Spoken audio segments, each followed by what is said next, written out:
장인이 PC방에서 게임하고 있던 사위의 머리를 후려쳤습니다. 그리고 차갑게 말했죠. 지금처럼 살 거면 내 딸한테도 손녀한테도 너 같은 놈 필요 없다고. 도대체 무슨 일이 있었던 걸까요? 저는 올해 35살이고요. 3살 배기 딸 하은이를 키우고 있습니다. 결혼한 지는 6년 됐어요. 남편은 작은 무역 관련 일을 하다가 1년 전쯤 사업이 어려워졌다고 했고 그 이후로 재취업을 준비하고 있다고 했습니다. 그날은 목요일이었어요. 아버지께서 어머니가 만드신 반찬을 한가득 싸가지고 오셨습니다. 아버지는 작은 인쇄소를 운영하시는데 바쁘신 와중에도 일주일에 한 번씩은 꼭 들러주세요. 현관문을 열었을 때 아버지 얼굴을 보는 순간 눈물이 핑 돌았어요. 그만큼 지쳐 있었나 봅니다. 아버지가 제 얼굴을 보시더니 한숨을 쉬셨어요. 순정아, 얼굴이 왜 그리 되었냐? 밥은 먹고 다니는 거야? 거울을 본 게 언제였는지 기억도 안 나요. 하은이 재우고 빨래 돌리고 설거지하고 다시 하은이 깨워서 밥 먹이고 하루가 어떻게 가는지도 모르겠더라고요. 남편은 거실 소파에 비스듬히 누워서 휴대전화만 보고 있었어요. 아버지가 오셔도 일어나지도 않고 그냥 손만 들어 올렸습니다. 그러고는 이렇게 말했어요. 장인어른 오셨어요? 요즘 사업 어떠세요 좀? 저 필요하면 말씀하시고요. 제가 시간이 좀 있네요. 아버지는 씁쓸하게 웃으시며 고개만 끄덕이셨습니다. 남편이 말하는 시간이 있다는 게 무슨 의미인지 아버지도 이미 눈치채고 계셨을 거예요. 저는 부엌에서 저녁 준비를 하고 있었어요. 하은이는 낮잠을 자다 깨서 보채기 시작했고요. 목욕도 시켜야 하고 밥도 먹여야 하는데 정말 손이 10개라도 모자랄 판이었습니다. 그때 남편이 누운 채로 물었어요. 여보, 오늘 저녁 뭐야? 저는 된장찌개 끓이면서 대답했죠. 아버지가 싸오신 반찬이랑 된장찌개 하고 있어. 그랬더니 남편이 무심하게 말했습니다. 그래. 난 그냥 라면 끓여 먹을래. 남편은 정말로 일어나서 라면을 끓여 먹었어요. 혼자서요. 그리고 그릇도 설거지대에 그냥 놔둔 채 다시 소파에 누웠습니다. 아버지는 그 모습을 말없이 지켜보고 계셨어요. 저는 하은이 목욕을 시켰습니다. 하은이가 물장난하는 바람에 옷이 다 젖었고 욕실 바닥도 온통 물바다가 됐어요. 다시 닦아내고 하은이 옷 입히고 머리 말리는데 30분이 훌쩍 지나갔습니다. 그 사이 남편은 옷을 갈아입더니 현관으로 나가고 있었어요. 아버님, 편히 쉬다 가세요. 전 좀 나갔다 올게요. 아버지가 물으셨습니다. 저 녀석 어디 가는 거냐? 저는 작은 목소리로 대답했어요. 아마 PC방 가는 걸 거예요. 남편은 매일 저녁 7시쯤 되면 이렇게 나갑니다. 그리고 밤 11시나 12시쯤 되어서야 돌아와요. 아버지는 아무 말씀도 하지 않으셨어요. 그냥 묵묵히 하은이를 안아주셨습니다.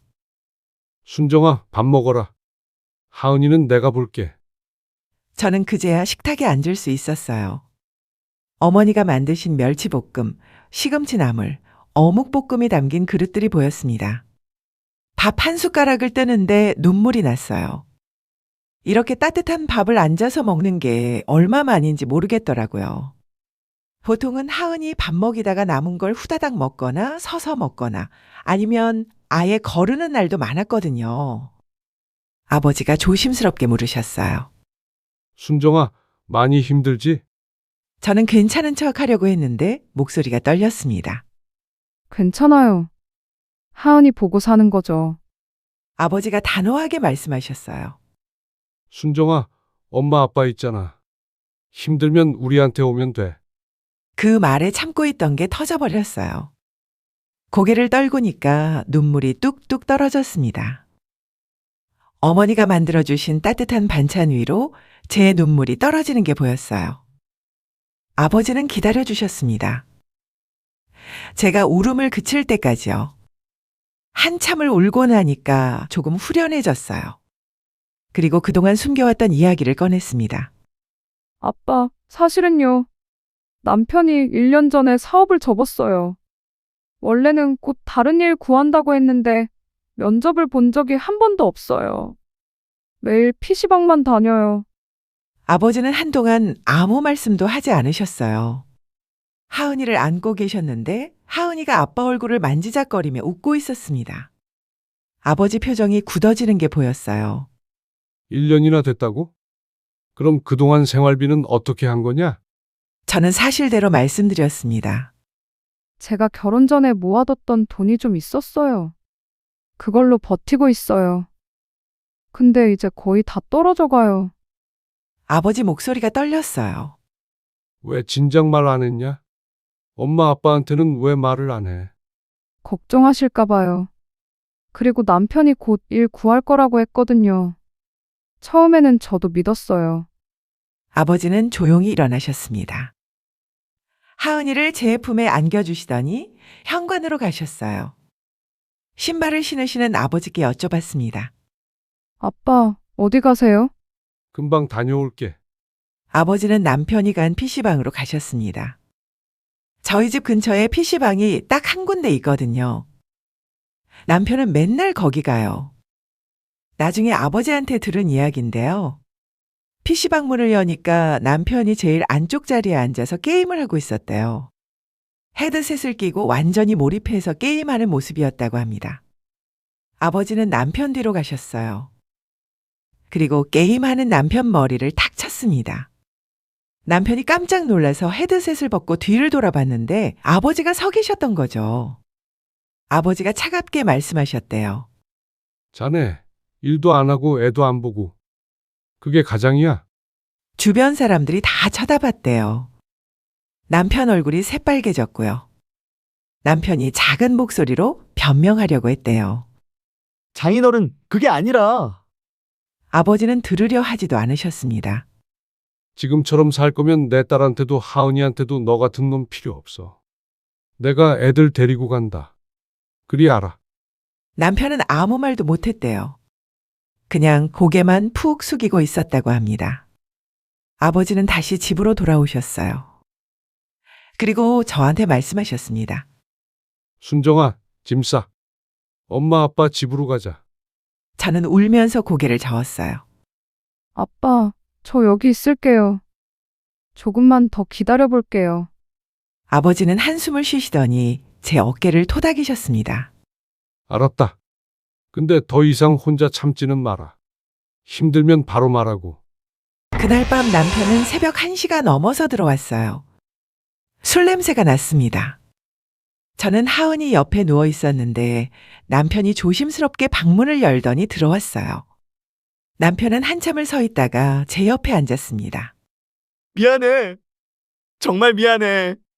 남편 목소리가 떨리고 있었어요. 그날 이후로 남편은 달라졌습니다. 다음 날 아침 일찍 일어나서 정장을 꺼내 입더니 나갔어요. 저녁 때 돌아와서는 이력서 쓰는 걸 도와달라고 했습니다. 일주일 정도 지났을 때 남편이 말했어요. 오늘 면접 봤어. 물류센터 야간 관리자야. 급여는 그렇게 많진 않지만 일단 붙으면 성실하게 다닐게. 2주 후에 합격 연락이 왔습니다. 남편은 그날부터 매일 출근했어요. 야간 근무라서 힘들었을 텐데 한 번도 빠지지 않았습니다. 한 달쯤 지났을 때 남편이 첫 월급을 받아왔어요. 그리고 아버지한테 전화를 드렸습니다. 장인어른, 시간 괜찮으시면 저녁 식사 같이 하실 수 있으세요? 아버지와 어머니가 오셨고 남편이 준비한 식당에서 식사를 했습니다. 남편은 식사 중에 아버지께 깊이 고개를 숙였어요. 장인어른, 그동안 정말 죄송했어요. 제가 너무 한심했습니다. 아버지는 말씀이 없으셨어요. 남편이 계속 말했습니다. 지금 일하는 곳은 물류센터 야간 관리자예요. 급여는 많지 않지만 성실하게 다니고 있습니다. 낮에는 하은이 봐주고 집안일도 제가 할게요. 남편은 어머니께도 말씀드렸어요. 장모님, 그동안 순정이한테 너무 미안했습니다. 이제는 제대로 된 남편이 되겠습니다. 어머니가 눈물을 글썽이시며 말씀하셨어요. 그래, 이제라도 정신 차렸으니 다행이다. 순정이랑 하은이 잘 챙겨줘야 한다.